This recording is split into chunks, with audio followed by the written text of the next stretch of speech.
정성이 깃든 삶. 고향은 역시 고향인가 봅니다. 낯익은 언덕뱀이며 밭이랑 해묵은 감나무. 멀리서 걸음걸이만 보고도 대추나무 찌큰 아들 아니여 하며 달려와 손을 덥석 잡는 어른들을 또 어디서 만날 수 있겠습니까? 성묘를 마친 날 저녁에 고향 마을의 아름드리 느티나무 아래서는 작은 이야기판이 벌어졌습니다. 그 자리에서 저는 마을 어른들께 대표로 꾸지람을 들어야 했습니다. 듣자 하니 서울 사람들은 벌초도 풀 베는 기계로 한다면서? 그게 참말인가? 예, 요즘 사람들은 간편한 것을 좋아하고 또 다들 바빠서요. 아무리 바빠도 그렇지 조상을 그렇게 모시면 벌 받아. 말 말어 이 사람아. 아랫마을 이장댁 아들은 추석 때 코빼기도 안 비친다잖아. 길 막혀서 오기 힘들다고 마누라랑 애들이랑 서울서 가까운 데로 놀러 갔다더구먼. 다 자기들 손해요. 정성 안 들이고도 잘 살 만큼 세상이 호락호락한 것이 아니여. 밤이 깊어갈수록 어른들의 말씀은 꾸질하면서 하소연으로 변해갔습니다. 면목 없습니다. 연신 머리를 조아리면서 저는 정성에 대해 생각해 보지 않을 수 없었습니다. 명절이면 다들 성묘를 가고 차례를 지내면서도 제사의 참 의미를 알고 있는 사람은 드문 것 같습니다. 제사에는 몸에 하는 제사와 땅에 하는 제사, 그리고 하늘에 하는 제사가 있습니다. 우리의 몸은 하늘의 기운과 땅의 기운이 머물다 가는 곳이기 때문에 숨을 쉬고 잠을 자고 음식을 먹고 옷을 입어 건강과 생명을 도모하는 모든 일이 다 제사이자 예절이 됩니다. 몸의 제사를 잘 지내는 사람은 건강하지만 이를 소홀히 하게 되면 몸이 노하게 되고 그것은 병으로 나타납니다. 두 번째 제사는 땅에, 바로 우리를 낳아주신 조상님들께 드리는 제사입니다. 조상을 바르게 모심으로써 우리의 근원을 되돌아보고 그 근본 자리를 잊지 않기 위함입니다. 요즘은 이런 제사의 풍습이 많이 사라졌고 또 변질되었습니다. 그러다 보니 마음이 담긴 진정한 효를 찾아보기 어렵습니다. 세 번째 제사는 하늘에 드리는 것입니다. 이 제사는 생명을 영원히 건강하게 하기 위한 엄숙한 행사입니다. 어떤 사람들은 이를 우상 숭배라며 비웃기도 하지만 개인적인 이기심을 앞세워 복이나 빌려고 한다면 우상 숭배에 불과하나 우리의 의식을 무한한 근원에 연결시키려는 노력이라면 그것은 하나의 수도요, 순결한 기도입니다. 우리 몸과 땅과 하늘의 제사를 지내는 가정에서 무엇보다 중요한 것은 마음에서 우러나오는 정성입니다. 사람이 가지고 있는 좋은 성품 중에 하나가 바로 정성입니다. 우리 민족의 3대 경전 중에 하나인 참정개경은 정성을 매우 중요하게 여겨 여러 차례 언급하고 있는데 그중 몇 가지를 옮겨봅니다.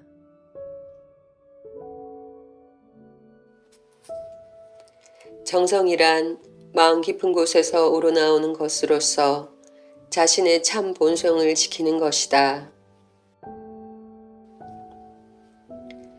정성이란 도를 이루는 전부이고 이를 성사시키는 가장 큰 근원이다. 늘 잊지 않고 품어온 정성이라야 참된 정성이며 한 번도 어기지 않고 행함은 그 다음이다. 지극한 정성을 가지고 계속하는 것과 심의 없이 그저 계속하는 것은 서로 다르다. 그것은 도력이 힘껏 모아지는 것과 사람의 욕심이 일어났다 사라지는 것의 차이이니 비록 처음에는 티끌만한 차이이지만 나중에는 하늘과 땅의 차이로 벌어진다.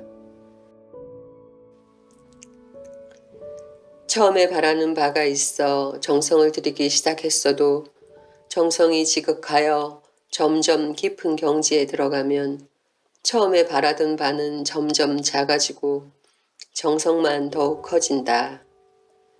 그러다 더욱 깊은 경지에 들어가면 바라는 바는 사라지고 오직 정성을 다하고자 하는 일만이 남는다.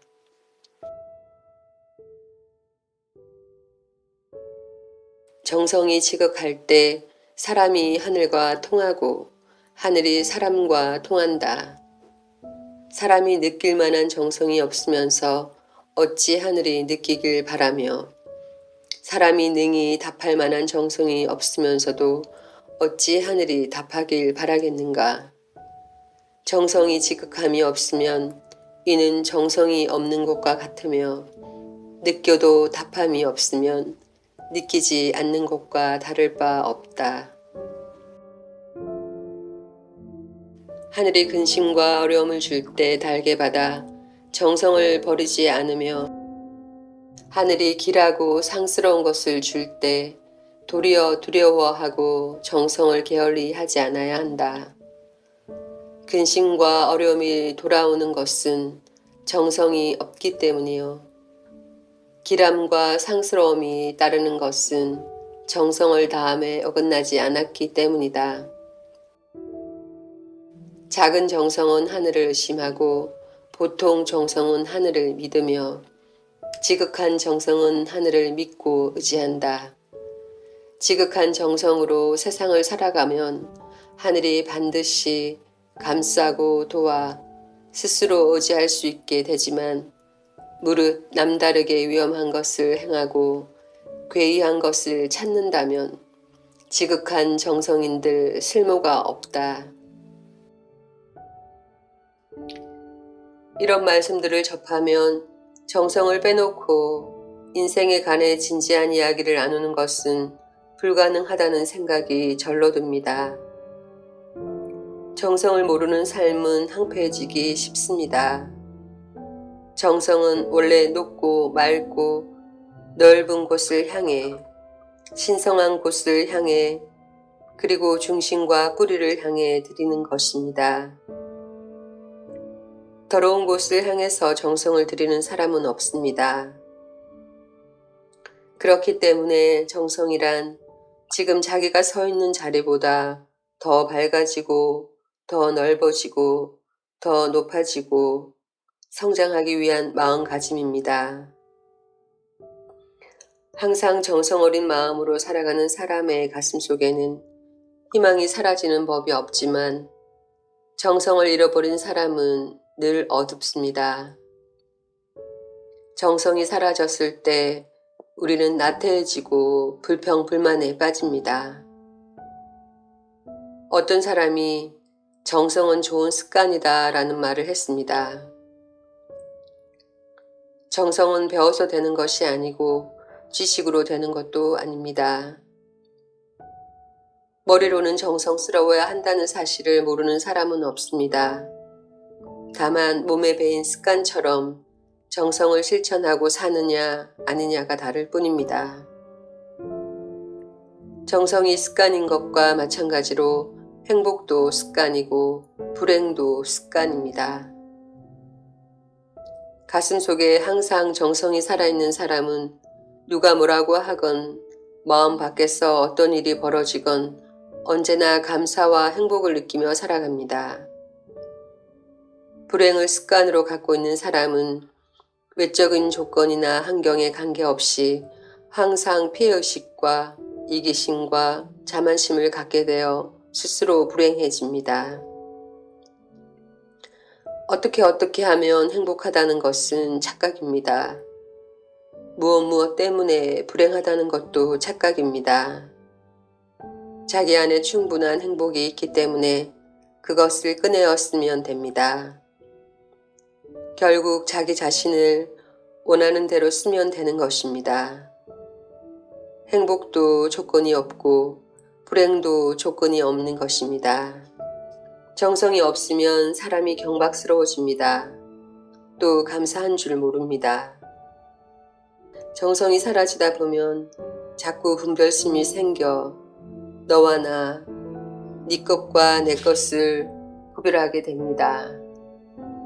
정성스러운 마음을 갖게 되면 모든 대상이 다 하느님이고 모든 대상이 다 부처님이고 모든 대상이 전부 참 나가 아닌 것이 없습니다. 이런 정성 속에서는 모든 것이 하나로 녹아들어 무한한 사랑으로 피어납니다. 또 정성스러운 마음이 있는 사람은 절대 게으를 수가 없습니다. 많은 사람들이 정성 들이기를 어려워하는데 그것은 현재의 순간에 100% 집중하여 살고 있지 않기 때문입니다. 정성은 바로 현재에 드리는 것이며 현재 살아있다는 증거입니다. 현재에 살아있지 않으면 마음은 미래에 대한 걱정과 과거에 대한 집착들 사이에서 정처 없이 방황하게 되고 정성이 들었을 자리가 당연히 사라지게 되는 것입니다. 들꽃이 피었다 지고 벼가 익어가고 나무들이 열매를 맺고 가을이 깊어가고 있습니다. 꽃과 풀과 새와 나무들이 땅과 하늘에 순응하여 또 한철의 결실을 맺어가는 동안 나는 얼마나 내 삶에 충실했던가, 내 삶에 정성을 들이고 살았던가 자꾸 되돌아보게 됩니다.